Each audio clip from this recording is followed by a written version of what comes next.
Since we tied the knot, my husband, a real mama's boy, never lifted a finger around the house.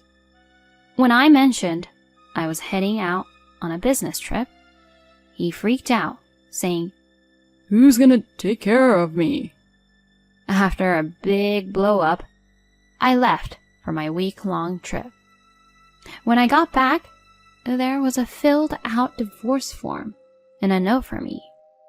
It said, "Since you ditched the housework, I'm heading back to my folks. Check out the divorce papers and think things over." Reading this, my blood boiled. The nerve of him, leaving a divorce threat. But then, I started to cool off. After all, I had been thinking that maybe divorce wouldn't be the worst idea. Perhaps this was a sign. Heck, I'll just file them. And that's exactly what I did. The next morning, my miffed husband burst in, asking, "Hold on. Where are the divorce papers?" "Oh, I filed them." What came next was my clueless husband making a scene, sobbing uncontrollably. I'm Kelly, 30 years old. I got married a year ago, and I'm a working housewife. After college, I worked hard at a big company. Before I realized, I was nearing 30, with no boyfriend in sight. My folks were always on my case about settling down, so I grudgingly joined a dating agency. That's where I bumped into Ray, who'd later become my husband. Ray, a couple of years my junior, worked at a mid-sized firm. I was drawn to his soft-spoken nature, and after some dates, we got serious, thinking about the long haul. During our dating phase, he was the model boyfriend, always respecting my views. We never butted heads, so when he proposed to me, I joyfully said yes. We were officially engaged. Visiting my folks, they reminded us, "Marriage is for keeps. Kelly, always be there for Ray. Ray, look after Kelly. Okay?" I acknowledged them, and Ray paid close attention. Then, we dropped by Ray's folks. His dad, Drew, greeted me warmly. "I've heard so much about you from my boy. It's great to finally meet you." His mom, Sally, poised yet reserved, questioned, "Ray, is this the one?" "Yup, Mommy. I want to marry her." I was a bit stunned. Did he just call her Mommy? Seriously? Huh. I imagined someone younger. Maybe a tad more girly? Even though I was older and had short hair, I was stunned she'd be so blunt. Drew stepped in. "Enough with the comments. I'm sorry, Kelly." Sally held her tongue.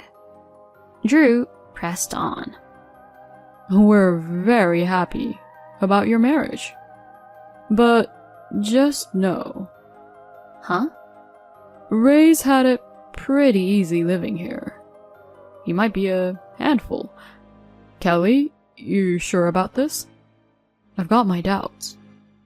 I responded, "I adore Ray's soft side. I know we'll have each other's backs." He gave a nod and told Ray, "Starting a family's a big deal, son. Step up and keep her happy." "All right, Dad." Ray, looking dead serious, nodded. Our meetup with Ray's parents wrapped up, and soon after, we made our marriage official. We had a low-key wedding and began our journey as a married couple. My parents surprised us with a condo. As we settled into marital bliss, it hit me. Ray couldn't do any chores. One day, he set his alarm for 7, but stayed knocked out. I was already doing laundry and making breakfast. No matter how much I tried waking him, he didn't budge. At last, after tossing his covers and giving him a shake, he stirred. Whoa, it's 7:30 already. Why didn't you get me up? I did. Your alarm was blaring too. Now, eat your breakfast. Wiping his eyes, he made his way to the dining table and began griping about the breakfast I made. Hey, Kelly, this egg's too runny. Is that a big deal? I can't eat it unless it's well done. Do it over. He blurted this out while I was in the middle of hanging laundry. Holding back my frustration, I retorted, "Then, don't eat." Why would you say that? And this coffee's burning hot. Mommy always got the eggs and coffee spot on. All right. I quickly redid the egg and chilled the coffee a bit. He happily wolfed it down, but without even clearing his plate, made a beeline for the restroom. Wait up. You know you should clean up after yourself. Ugh, I'm short on time. He excused himself, even though he made me remake his breakfast because he overslept. Annoyed, I stopped doing my makeup to tackle the dishes. As I was picking out my outfit, he summoned me. Kelly, over here. What now? I gotta head out too. Help with my tie. I can't knot it. Standing there, with a tie just hanging, he looked helpless. Seriously? You can't even do a tie? What do you do before we married? Mommy always did it. I exhaled, knotted his tie, and somehow we both left the house. That's just how it was. He never pitched in with any housework. It felt like I was juggling everything plus babysitting him. Every time something came up, it was always, Mommy did it this way, or with Mommy it went like that. Always referencing Sally. This routine stretched on for a year, and the pressure kept mounting. Thoughts of divorce snuck in now and then, but my dad's words about marriage being forever held me back. Out of the blue, due to a work hiccup, I was assigned a week-long business trip starting the next day. Breaking the news to my husband that evening, he, deeply into his video game, looked taken aback. Hold up. A business trip? A whole week? It's out of my hands. Work's calling. No way. Who's gonna cover for you here for a week? He played on, clearly peeved. You'll have to step up. It's about time you got a grip on house stuff. At that, he set down his game and locked eyes with me. Isn't the wife supposed to care for her husband and the house? Are you just bailing on that? Seriously? That's such old school thinking. We both have jobs. We should be a team. That's not how I see it. Mommy was always on top of things at home. But she was a stay-at-home mom. And honestly, it's kinda odd to hear an adult man always dropping the mommy card. Pushing back, he reddened. What's your deal? Taking shots at me and my mommy? I'm not, but let's be real. You're a mama's boy. Really? This is how you see me? You think you can talk to me like that? I thought, oops. But I had hit my limit. Face it, you're a mama's boy. You can't get up without help, can't even knot your own tie, and won't lift a finger around the house. And you're constantly stacking me up against your mom. For once, handle your own stuff. Really? You're gonna come at me like that? That's why I was iffy about marrying someone older. Should have sided with mommy and chosen a younger, perkier girl. His words hit a nerve, and our chat spiraled into a major blowout. Even joking, you shouldn't say stuff like that. We're married. If I had known you'd be this bossy and aloof, I'd have thought twice. Maybe splitting up is our best bet. I was taken aback by his sudden divorce talk. He went on, sounding rather smug. You can't possibly get divorced, can you? You wouldn't want to be labeled divorced. And think about what your dad said about sticking together. Don't just toss around the word divorce. Well, I just did. If you take off for this business trip and leave me here, I'm actually thinking about divorce. With that, he stormed into our bedroom, leaving me in shock. Even though the idea of divorce had been tough, because I didn't want to let my parents down, now seemed like the time to give it real thought. With that on my mind, I went to sleep. Bright and early the next day, I was up prepping for my trip. Our big blowout was still weighing on me, but there was work to be done. I nudged Ray, still under the covers. I'm heading out. You better wake up, or you'll be late for work. His answer came out in a sleep-muddled mumble. Rolling my eyes, I headed out. A few hours later, a text from him popped up. You barely tried to wake me. Now I'm running late. Did you really go on that trip? I quickly texted back. I did wake you up. And yes, I'm on my trip. I'll be back in a week. He read my message, but didn't bother replying. Mid-trip, I called my parents to give them the lowdown on Ray's antics and mentioned I was leaning towards divorce. I braced for a lecture, but what they said caught me off guard. We had no clue he acted like this. Take your time thinking, but don't force yourself to stay. Always remember, we're in your corner, no matter what you decide. Their support choked me up. When I got back, Ray and I were due for a serious sit-down.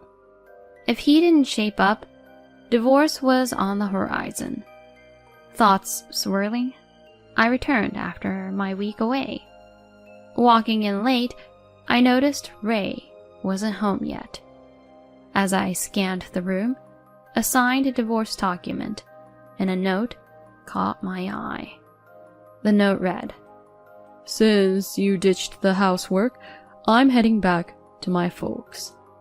Check out the divorce papers and think things over. Reading this, my blood boiled.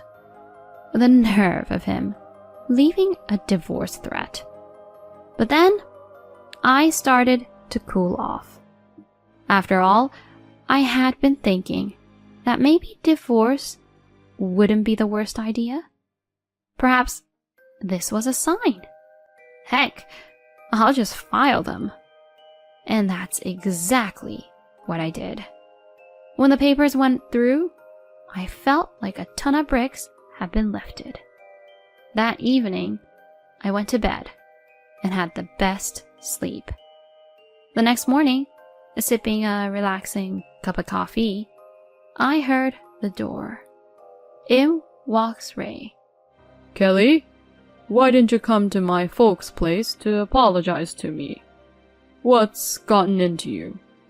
He was steaming. Then, spotting the empty spot where the divorce papers had been, his eyes widened. Hold on. Where are the divorce papers? Oh, I filed them.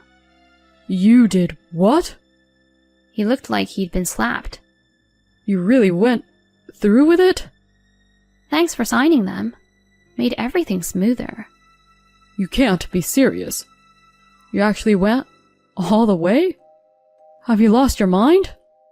Seeing how collected I was, he lost his cool. That's it. I'm calling my parents. Sure, knock yourself out. An hour later, Sally and Drew showed up at our place.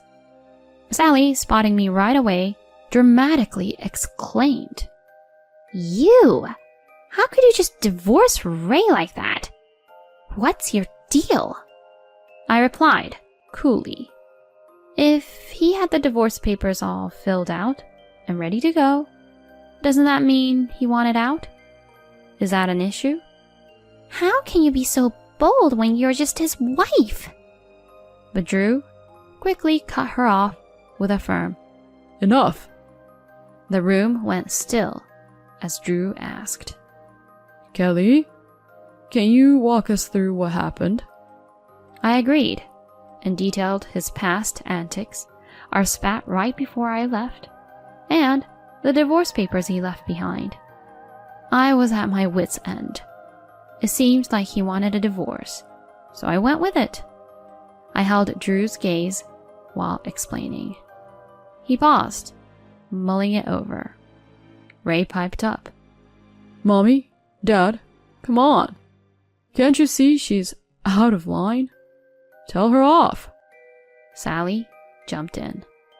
"Oh, Ray, my poor baby. She's so hasty. You should reverse the divorce right now." "There's no reversing. Our divorce is done and dusted. We're basically strangers now." Sally's face flushed, and she tried to respond, but Drew stepped in again. "Zip it. Kelly, I apologize for Ray's behavior." Ray, eyes bulging, got an earful from his dad. "You bonehead. I knew you had issues, but this is next level. Using divorce papers as a threat? Unbelievable. You had it coming, Ray." "Hold on." Sally tried to interject, but he kept going. "It's partly on you. You spoiled him. Watch out. If you keep this up, I might divorce you next." Sally was taken aback, muttering, "Divorce?" Drew pivoted back to me, looking very sorry. "Kelly, I regret the trouble our clueless son caused you. Please, move on and find joy." "Thanks, Drew." With that, Drew took off, practically dragging a whimpering Ray with him. Word got around that he severed ties with his own son. Ray ended up in a dingy apartment, living alone for the first time. His place was a disaster, and being habitually late got him booted from his job. Sally, always butting into Ray's affairs, was caught by her husband, and they genuinely split. Now, she's living with Ray, hustling in low-end jobs to get by. I don't see a turnaround for them in sight. they are no longer my concern. As for me, I've got a condo to myself, and I'm focused on my career. Without Ray dragging me down, the place feels so much more open, and my job's going better than ever. I'm excited for whatever's next for me.